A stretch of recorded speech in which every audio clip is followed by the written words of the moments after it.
Okay, so end of day one. Where are we? Well, I'm 8 minutes in to a rebuild video, and I don't know how long it is, but good things are happening. All right. First, I was able to identify my shift forks. I have the top, mid, and bottom. And later in the video, I was able to identify those as first to second. Mid is third to fourth. There we go. And the bottom is fifth. Now, bottom actually goes this way. And the other two go here and here. And remember, I said I had this guy and I didn't know where he went? Well, the shift fork rests on this race right here, which causes the shininess as it wears, and a new one won't have that. And as you can see, this one doesn't have that. So I can tell now that this has probably not been replaced, this sleeve. So this is probably the old one. What else? There's more. Oh, okay.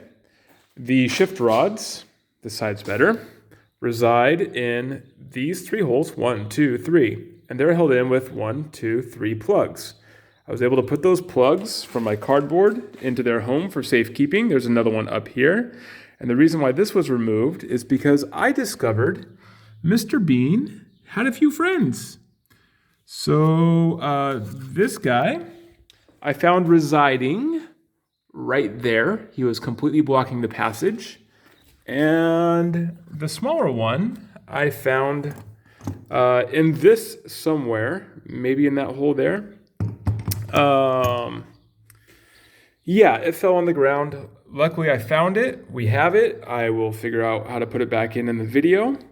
The springs and the 3 ball bearings that we had in here are now in Ziploc bags. So when you pull this plug out and install the shaft, there is a ball bearing and then a spring, and then the plug goes on top of that. So I've put 1 spring and 1 ball bearing with each one.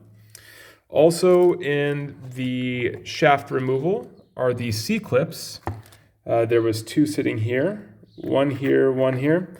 Those have been zip tied to their respective locations as I've identified those. All this is going to help me just stay organized, make sure nothing falls off the workbench.